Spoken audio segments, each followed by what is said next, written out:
Hello friends, so in this lecture we will study about the concept of liquidity adjustment facility LAF. जो liquidity होता है उसका मतलब होता है money supply in the economy, and this money supply in the economy keeps on increasing and decreasing, and these fluctuations, increase and decrease in the liquidity are not desirable. Therefore RBI wants to reduce such fluctuations in the liquidity in the economy. Through LAF, RBI tries to manage short-term fluctuations in liquidity in the economy. And for this, RBI uses two instruments under LAF, which are repo rate and reverse repo rate. चलिए, ये मैंने यहाँ पे graph बनाया है जिसमें x axis पे है टाइम एंड y एक्सिस पे है मनी सप्लाई. जो मनी सप्लाई है वो कांस्टेंट नहीं रहता, मनी सप्लाई फ्लक्चुएट करता रहता है. फॉर एग्जांपल ग्राफ के अंदर कभी मनी सप्लाई डिक्रीज़ हो जाएगा and then sometimes it increases, then again it will decrease. तो मनी सप्लाई के अंदर ये फ्लक्चुएशंस चलती रहती हैं. इस ग्राफ के अंदर मैं पॉइंट ए और पॉइंट बी की बात करूं तो ए से बी के बीच में जो मनी सप्लाई है वो डिक्रीज़ हुई है. जब इकॉनमी के अंदर मनी सप्लाई रिड्यूस होती है then it will decrease the demand in the economy, और जब डिमांड डिक्रीज़ होगी then it will negatively impact the production will also decrease in the economy, और अल्टीमेटली इससे क्या होगा, इससे ग्रोथ जो है, जो जीडीपी की ग्रोथ है वो रिड्यूस हो जाएगी. इस सिनेरियो के अंदर what RBI will do is that it will increase the money supply, it will infuse the money in the economy through repo transactions. Therefore RBI will infuse money through repo transactions. What are these repo transactions? What is this repo rate? We will study subsequently, but this is the idea. So due to infusion of money, now this whole gap will be filled and money supply will return back to its normal state. Now let us take another case from period C to period D. We can see that there is increase in money supply in the economy. Now this extra money supply will have negative impact on the economy in the sense that it will increase the demand of the goods and services, which will lead to inflation in the economy. Therefore RBI need to take out this excess money in the economy. Here RBI will remove excess money through reverse repo transactions. Therefore excess money is reduced through the reverse repo transactions. What are reverse repo transactions? We will see subsequently now. Therefore through repo and reverse repo transactions, RBI reduces the short term fluctuations of liquidity in the economy. And this adjustment of the liquidity through repo transactions and reverse repo transactions is nothing but the liquidity adjustment facility. Now let us first study what are repo transactions and what is repo rate. In a repo transaction, RBI purchases government securities from a commercial bank with an agreement to resell it at a predetermined rate and date. I will repeat again. Under a repo transaction, RBI purchases government securities from commercial banks with an agreement to resell it at a predetermined rate and date. चलिए इसको detail में study करते हैं. Suppose कीजिए this is the RBI and this is a particular bank. Now RBI will purchase government securities from the banks. So RBI has purchased GSEC, which is government securities, from the bank, and in return RBI will give money to the bank. अब इस transaction से क्या होगा? इस transaction से यह होगा कि money supply in the economy will increase. Money supply in the economy will increase क्योंकि RBI ने बैंक से गवर्नमेंट सिक्योरिटी परचेज़ की. बदले में बैंक्स को पैसा दिया. Now banks can lend that money further to the customers. So money supply in the economy will increase through this repo transaction. This is a repo transaction. अभी मैं repo rate की बात नहीं कर रहा हूँ. I am only talking about the repo transaction. और ये जो repo transaction है ये short term के लिए होती है. RBI ने गवर्नमेंट सिक्योरिटी परचेज की बैंक से after some point of time which is predetermined. After some predetermined point of time at a predetermined rate, what RBI will do? RBI will resell the government security back to the bank. RBI will resell. RBI will resell the government security which it has purchased earlier back to the bank, and in return, banks will have to pay some money to the RBI.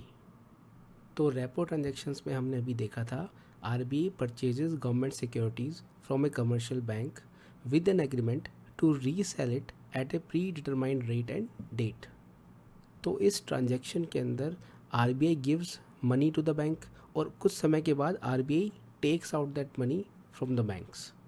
Usually ये जो transaction है 14 days के period में complete हो जाती है. तो RBI 14 days के लिए बैंक्स को पैसा देगा और 14 डेज़ बाद बैंक से पैसा ले लेगा. तो टेम्परेरी पीरियड के लिए, शॉर्ट टर्म के लिए बैंक्स के पास पैसा जो है वो बढ़ जाएगा, जिससे बैंक्स आगे फर्दर लैंड कर पाएंगे. एंड जो लिक्विडिटी है इन द लिक्विडिटी और money supply in the economy है, it will increase temporarily. So now in this repo transaction, what is the repo rate? Repo rate basically क्या है? Repo rate से हमारा मतलब ये है जब RBI बैंक्स को पैसा देगा शॉर्ट टर्म के लिए तो कुछ इंटरेस्ट पे तो देगा. RBI फ्री में तो देगा नहीं, कुछ इंटरेस्ट भी पे करेगा वो बैंक्स को. तो वो जो इंटरेस्ट है जो कि बैंक्स को पे करना होगा RBI को for the money which the banks are taking from the RBI is nothing but the repo rate. So repo rate is the rate at which RBI provides short-term loans to commercial banks through purchase of government securities GSECs under a repo transaction. तो आपको तो सिर्फ ये याद रखना है कि repo transactions के अंदर RBI जो है वो बैंक्स को लैंड करता है, शॉर्ट टर्म लोन्स देता है और उस लोन्स के लिए RBI चार्जेस सर्टेन इंटरेस्ट और वो जो इंटरेस्ट रेट है that is nothing but the repo rate.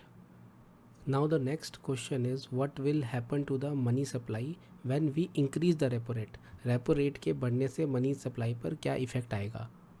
So if repo rate increases, now that means that banks are charging more interest rate for the money which they are giving to the banks. So when RBI will charge more interest, banks will be unwilling to take loan from the RBI. And when banks borrow less money from the RBI, they will lend less money further to the customers. So overall money supply in the economy will decrease. So if there is an increase in the repo rate, then it will lead to decrease in the money supply. Therefore, when RBI increases repo rate, it becomes more expensive for commercial banks to borrow from RBI, which can lead to an increase in the interest rates charged by commercial banks on their loans. Therefore, this will lead to reduction in money supply in the economy. And its opposite is the case when RBI decreases the repo rate. It will become cheaper for the commercial banks to borrow from the RBI, which can lead to decrease in the interest rates charged by the commercial banks on their loans, and it will lead to the increase in the money supply in the economy. So I can say that increase in repo rate will lead to decrease in money supply. अगर आपको ये concept clear हो गया है, समझ आ गया है, तो कमेंट बॉक्स में लिख के ज़रूर बताइएगा. It will motivate me. So हमने स्टडी किया what is repo transaction and what is repo rate. Repo transaction तो एक तरह की ट्रांजेक्शन है और उस ट्रांजेक्शन के अंदर जो इंटरेस्ट रेट चार्ज होता है it is known as repo rate. Now let us study the next concept which is reverse repo transaction and reverse repo rate. under reverse repo rate. Now, in the reverse repo transactions, RBI sells government security to commercial banks or financial institutions with an agreement to purchase it back at a predetermined rate and date. जो reverse repo transaction होती है वो basically repo transaction का एकदम reverse होता है. Repo transactions के अंदर आरबीआई जो है गवर्नमेंट सिक्योरिटीज़ को पहले बाय करता है, उसके बाद फिर से बेचता है बैक टू द बैंक्स. और रिवर्स रेपो ट्रांजैक्शन में क्या होगा, RBI will sell the government security to the banks first and then purchase it back after some point of time. So here I have RBI and here I have bank. So first RBI will sell government securities to the bank, and when RBI sells government security to the bank, it will take money from the bank against the government securities, and after some point of time RBI will purchase the government securities from the bank and return back the money to the banks. तो repo transaction के अंदर RBI जो है वो government securities cell करेगा banks को, और बदले में बैंक्स कुछ मनी आरबीआई को देंगे. तो money is taken out from the banking system. That means money supply in the economy will decrease. So reverse repo transaction will temporarily decrease the money supply in the economy. When RBI is selling government securities to the bank and in return it is taking some money from the bank, so that money taken from the banks is not for free. After some point of time, when RBI will purchase government securities from the bank and return that money to the banks, then RBI will have to pay certain interest to the banks, and that interest is nothing but the reverse repo rate. So reverse repo rate is the rate of interest. It is the rate of interest at which RBI absorbs liquidity from the market by selling government securities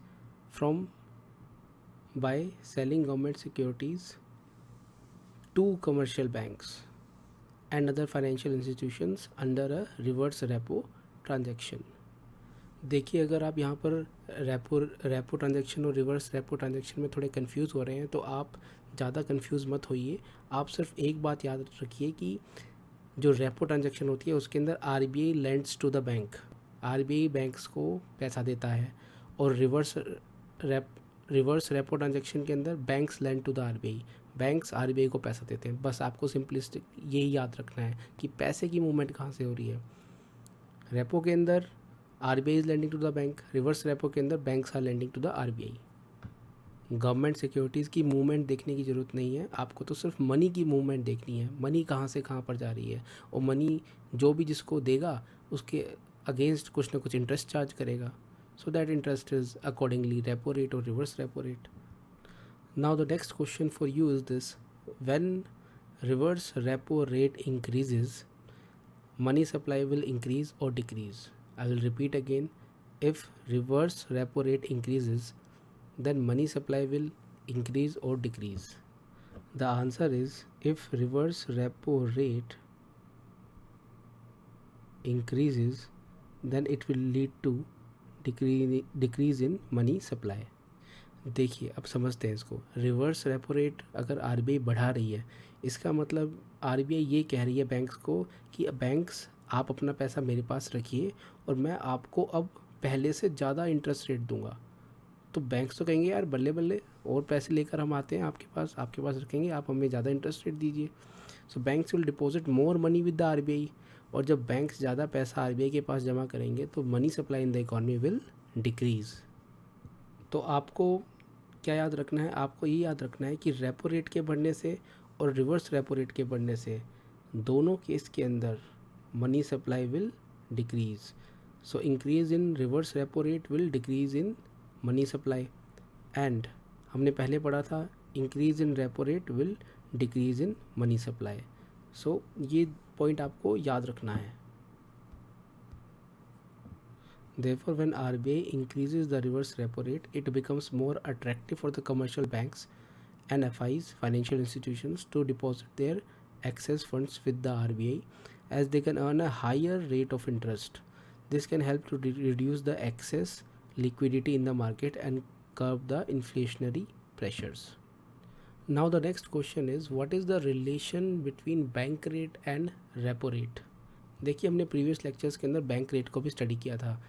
commercial banks को RBI से अगर पैसा लेना हो, पैसा बोरो करना हो, they can use both bank rate, they can use both repo rate. जो रेपो रेट होता है, it is lower than the bank rate. Repo rate is lower than the bank rate.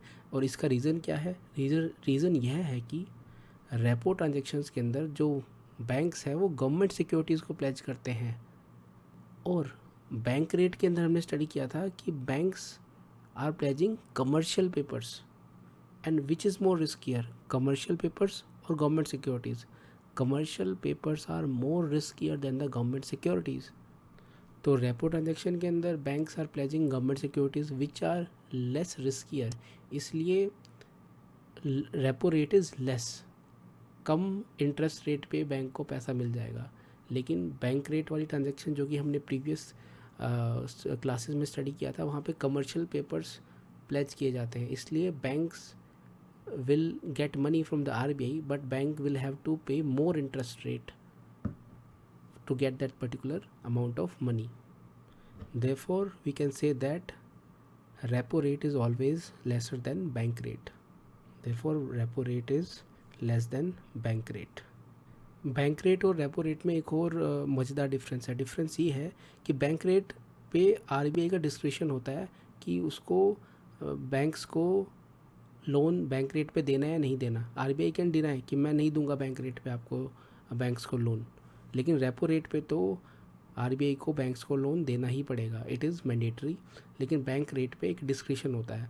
For example 2008 to 2012 RBI ने bank rate पे land ही नहीं किया banks को. RBI ने मना कर दिया कि मैं बैंक रेट पे दूंगा ही नहीं पैसा बैंक्स को. तो हमने स्टडी किया कि रेपो रेट के अंदर गवर्नमेंट सिक्योरिटी प्लेज की जाती है, बैंक रेट के अंदर कमर्शियल पेपर्स प्लेज किए जाते हैं. रेपो रेट जो है वो मैंडेटरी है, आरबीआई को पैसा देना ही होगा बैंक्स को एट रेपो रेट. लेकिन बैंक रेट जो है वो डिस्क्रिशनरी है, it is at the discretion of RBI. RBI में से I will not give money to the banks at bank rate. Now the next question is, what is the relationship between repo rate and reverse repo rate? Will the repo rate be higher than the reverse repo rate or lower than the reverse repo rate? The answer is repo rate is higher than the reverse repo rate. और इसका reason simple है. Repo rate is the rate जिस पे RBI lend करता है banks को. तो RBI is smart. RBI अगर बैंक्स को पैसा दे रहा है तो RBI will charge more interest rate than in comparison to the transaction. Reverse repo के अंदर आरबीआई बैंक्स जो हैं वो आरबीआई को लैंड कर रहे हैं, और रेपो ट्रांजेक्शन के अंदर RBI is lending to the banks. तो जब आरबीआई बैंक्स को लैंड करेगा it will charge more interest rate, और जब आरबीआई बैंक्स से पैसा लेगा then RBI will pay less interest to the banks. Therefore, repo rate is higher than the reverse repo rate. Therefore, सबसे high bank rate होता है, उसके बाद रेपो रेट आता है, और उसके बाद रिवर्स रेपो रेट आता है. एक और इम्पोर्टेंट बात यह है कि जो रेपो रेट है उसको पॉलिसी रेट भी कहते हैं, क्योंकि जब आरबीआई अपनी मॉनेटरी पॉलिसी अनाउंस करती है तो वो सिर्फ और सिर्फ रेपो रेट अनाउंस करती है, इसलिए रेपो रेट को पॉलिसी रेट भी कहते हैं. और जो बैंक रेट है और रिवर्स रेपो रेट है, these all are linked with the repo rate as per certain formulas. वो फार्मूलाज हमें देखने की ज़रूरत नहीं है, बट हमें सिर्फ ये याद रखना है कि जो रेपो रेट है उसको पॉलिसी रेट भी हम कहते हैं. So this is all about liquidity adjustment facility, repo rate, repo transaction, reverse repo rate and reverse repo transaction. Thank you so much.